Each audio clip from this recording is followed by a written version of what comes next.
Hi, everybody. This is Dustin with www.gamblingonfreedom.com. I'm a certified hypnotherapist specializing in problem gambling, gambling addiction, compulsive gambling. And in today's video, I want to talk to you about why deciding to quit gambling is usually not enough and why that's not your fault. You see, most people who struggle with a gambling addiction have already decided to stop. They're not unaware, they're not confused, they're not waiting for the right moment or the right advice.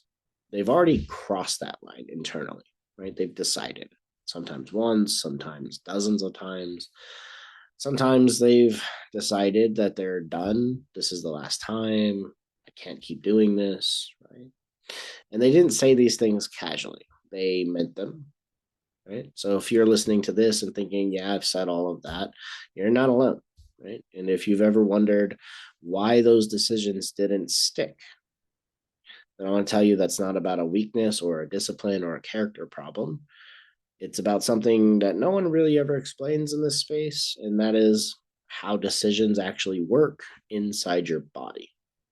You see, we're taught that decisions are a mental thing, right? That if you just think clearly enough, or you commit strongly enough, or you want something badly enough, that change should follow. And a decision is sort of framed like a switch, like on or off, or before and after, right? But when it comes to a gambling addiction or any addiction, that model just falls apart because gambling isn't just a habit. It's not just a choice. A decision to quit gambling isn't just mental, it's physiological. Right? Your nervous system has to be able to support that decision. And when it can't, the decision doesn't disappear. It quietly transforms into something else. It becomes a force or a pressure or a willpower. And willpower will always run out, not because you failed, but because willpower was not designed to regulate a nervous system that's already overloaded. Two types of decisions I want to talk about, and most don't really talk about this distinction, but the first kind is made from fear, right?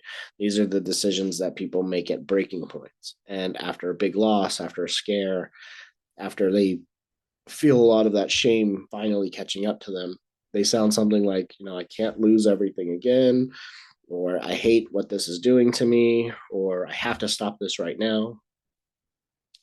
And these fear based decisions, they feel intense. They feel urgent. They feel emotional. And because they feel intense, people assume that they're strong decisions. But the intensity of the decision doesn't equal stability. Right? A fear based decision comes from a dysregulated nervous system. They don't actually resolve the pattern, they suppress it. And suppression can look like success for a while until it doesn't. The second kind of decision I want to talk about feels completely different. It's quieter. There's no inner debate. There's no bargaining with yourself. There's no forcing yourself to behave a certain way. There's no white knuckling through urges or counting days. It's not a I can't do this anymore or I don't it's not like I can't do this anymore. It's more like this just isn't important to me anymore or I don't need this anymore. It's softer. And the difference really does matter because this kind of decision doesn't require effort to maintain. It doesn't need constant monitoring and it holds because the nervous system isn't fighting itself. This is the kind of decision that actually ends a gambling addiction or any addiction, not just temporarily, but structurally. Right. So here's what usually happens for most people. Someone hits a breaking point, right? They hit a breaking point, stress and all these things. It might not be obvious. It might be quiet, right? But the nervous system's flooded, right? It's flooded with stress, with fear, with shame, with pressure, with tightness. And in that moment, the mind steps in and says, that's it. I'm done. Right? The intention is real, but the body isn't regulated. It's activated. It's on edge. It's bracing itself. So the decision to quit gambling is built on top of stress. And stress can prop up a decision for a while. Fear can suppress the urges temporarily, but fear burns hot and fear burns out. When it does, the nervous system will then look for relief again. And gambling is still wired for that relief. So the cycle just restarts. Not because the decision itself was weak, but because it was unsupported by a regulated nervous system. And this is why willpower feels like it works until it doesn't. People will say, but I was doing great. And they were for weeks or even months sometimes, even years. But that doesn't mean that they were actually succeeding. It doesn't mean they were pretending. Willpower does work, right? I'm not saying to not have willpower. Willpower does work, but it works usually in the short term. It works for emergencies, for pushing through danger, for survival. But addiction itself isn't an emergency, it's a pattern. And patterns don't resolve through force. Once life normalizes, the stress will return, boredom will return, emotions will return, and the willpower, which was never meant to be permanent, will just run out. It's not failure, it's just kind of how our biology works. And so you can logically understand that gambling is hurting you. You can logically want to stop. You can logically decide you're done. But the nervous system doesn't operate on logic, it operates on a felt safety. If gambling is the fastest way your body knows how to regulate, to settle, to escape pressure, to feel okay, it will override your logic every time, not to sabotage you, but to stabilize you. And that's the part that gets misunderstood. The behavior, the gambling addiction isn't trying to ruin your life. It's trying to protect your nervous system the only way it knows how. Remember, if you've watched this channel before, gambling addiction is not the problem. The problem is beneath that, right? The gambling addiction is the attempted solution to whatever the real problem is. I mean, have you ever noticed what happens the moment you tell yourself, I'm not allowed to gamble anymore? I'm not allowed to eat bad anymore. I'm not allowed to gamble anymore. I'm not allowed to drink anymore. I'm not allowed to smoke anymore. Whenever you start to restrict yourself like this, your body will tighten. Something tightens, your chest, your arms, your back, your legs, something will tighten. Might even just be intellectual, but mostly it's your body. And that's a sort of pressure, right? Monitoring, a sense of restriction. And the urges will get louder, not quieter. That's not a desire to go do the thing.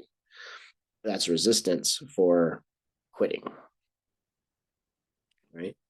So pressure tells the nervous system that something is wrong. And when the system senses pressure, it looks for escape. Gambling becomes the escape from gambling, which is the paradox that traps people. The gambling addiction, the attempted solution, is quite literally the escape from the gambling problems that it creates, the stress and the boredom and the fear and all the other things. And so the harder you try to quit, the louder the pull feels, right? And so people usually call this the relapse. This is the relapse, right? But the word relapse almost assumes failure. That's why I don't really care to use it. What's actually happening is much simpler. The nervous system lost regulation. You were stressed, you were bored, you were overwhelmed. Something happened in your life and you got triggered, something. And the nervous system lost regulation and it returns to the last thing that reliably brought relief, the thing that the body learned to find relief from, right? So it's not a weakness, that's a learning. Your body learned something once and it worked, right? And it until it learns something different, until it learns something better, something that provides safety without cost, it will keep repeating that cycle. You will move from pain and towards pleasure. And most people try to decide too early, right? They decide while panicked, they decide while ashamed, while desperate, that they're going to quit gambling. And that's like trying to build a house during an earthquake. You can have the best intentions in the world, but the foundation isn't stable yet. Regulation has to come first, then decision, not the other way around. This is where almost all advice gets it backwards. Regulation doesn't mean calm forever. It doesn't mean no urges. It doesn't mean feeling perfect or even peaceful all of the time. Regulation just means that your body is no longer in survival mode. You're not bracing, you're not fighting yourself. There's room to breathe. And in that space, clarity actually shows up naturally, and you don't have to force insight, it just emerges. And people often ask, how will I know when I'm ready? The honest answer is it won't feel dramatic. It won't feel intense. It won't even feel like a heroic moment. It will feel very steady. The decision to quit gambling won't feel like a sacrifice. It will feel like alignment, like something clicking into place. That's how you know it's real. This doesn't mean waiting forever. It doesn't mean giving up. It doesn't mean continue to gamble while you hope something changes. It means stopping the attempt to force change from a dysregulated place. It means working with the body instead of against it. That's the difference between temporary control and actual freedom. Most recovery advice says decide harder, commit more, hold yourself accountable. But that advice kind of assumes that the problem is motivation, and it isn't. The problem is regulation. And when you treat a regulation issue like a motivation issue, people tend to blame themselves for something that was never about actual effort in the first place. Right? So once you really see this, I'm hoping something shifts. You might stop asking yourself, what's wrong with me? And you might start asking, what is my system trying to protect? That question hopefully can help reduce a little shame. Shame is a gasoline on addiction. When shame drops, the system can soften. There's nothing wrong with you. You're not broken. And, when that system can finally soften, new choices actually become possible. What actually ends gambling isn't fear, pressure, or force.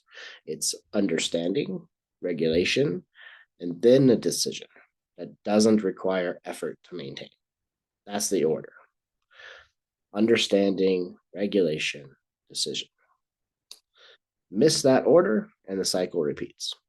Respect the order, and the pattern finally loosens. People imagine quitting gambling feels dramatic, like a breakthrough moment. Most of the time, it doesn't. It feels anticlimactic. The urge fades, the noise quiets, the pull loosens, not because you're fighting harder, but because the fight ended. If you've tried to quit before and it didn't last, nothing about you is broken. You just weren't supported in your nervous system yet. And if this explanation sort of made you think that finally explains my cycle, that's a really good sign. Because once the self-blame can stop, real change can actually be possible. So if this resonated with you and you want clarity on your own specific pattern, not motivation, not pressure, just understanding, you can book a private consultation using the link below. We'll look at what's actually driving your cycle at the nervous system level and see whether it makes sense for us to work together or not. There's no pressure, there's no commitment, just clarity. And if now isn't the right time, that's okay too. The understanding comes first. Always the understanding.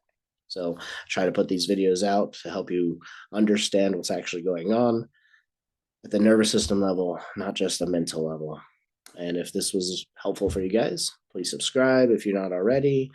Share, follow, comment, and I'll be happy to welcome you guys to the Gambling on Freedom movement. Right. That's it for now. You guys have a good day. All right. Take care for now.